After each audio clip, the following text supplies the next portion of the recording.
Hi, I'm Sarah. I'm Ella. My name is Matt. And I'm Dominique, and we are Team 12 Moonshine, and this is our hypothetical distillery, Mantis Moon, located in West Hartford, Connecticut, and our advisor is Dr. Douglas Cooper.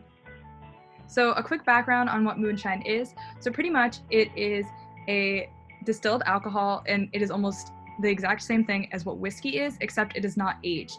And it is not very popular in the northern United States. However, we believe that we will be able to provide a profit for this particular type of liquor.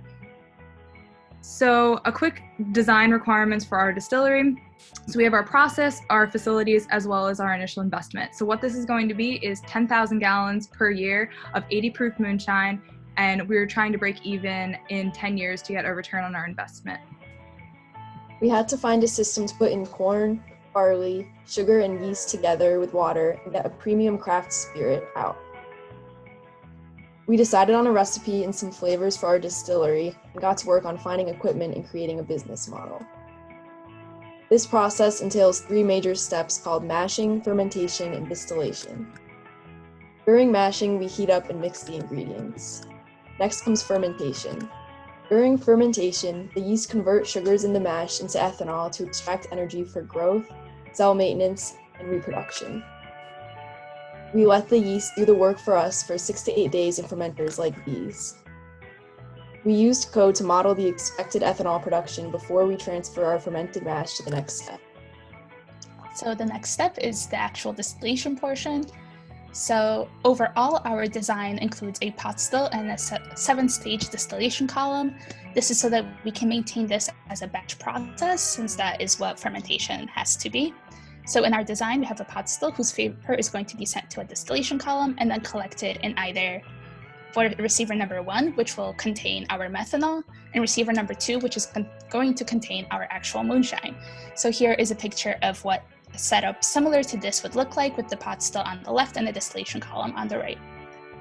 So we modeled this process using Aspen to see how our ethanol concentration changes over time as we collect it. Since the mole fraction of ethanol decreases in the liquid over time, we see that the ethanol that we collect is also going to decrease. So to combat this, we plan to change our reflux ratio over time to make sure that we are still getting a high purity product. So now we need to ask ourselves the question, can we sell it? And the answer to that is overwhelmingly yes. Market research shows that national craft spirits are increasing in sales and will continue to do so. In addition, local distillers say that sales have been quadrupling every year. Knowing that we have a market to sell in, how can we build a successful business?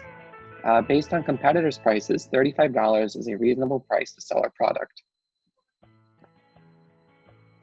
Based on that price, most of the bottle cost will become profit. The 2 largest expenses are paying for labor, followed by paying state and federal excise taxes. This figure shows anticipated profit over 10 years. We see that Mantis Moonshine begins generating a profit in year 3. Lastly, this graph shows our accumulation of profit over 10 years. Mantis Moonshine generates a positive return on investment in year 5. This proves that our team has designed a process capable of generating 10,000 gallons of moonshine per year with a positive return on investment in less than 10 years. So now a little bit on environmental health and safety and societal impacts. So our main goal of being a company is to keep our community and our workers safe. So to do this, we need to follow OSHA requirements for each step because we have high pressure, high temperature, as well as large equipment. Also, we're going to have waste products, as we stated, such as methanol and mash. Methanol needs to be disposed of properly through a chemical safety plant, as well as mashing can be given back to the farmers to use as fertilizer. We also have farming, packaging, transportation as energy as other environmental impacts.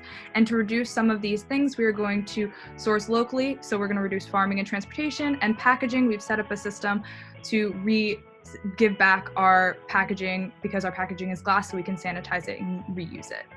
So for societal impacts, it's going to be some negative and some positive. So some negative are in fermentation, a possibility of development of botulism, which is a disease that can be very detrimental to humans, as well as alcoholism because our product is an alcoholic beverage. But some positive impacts include tourism because our distillery will bring this tourism to our community, as well as a positive economic impact by sourcing our ingredients locally. So thank you so much for watching, and we hope to see you soon at Mantis Moonshine.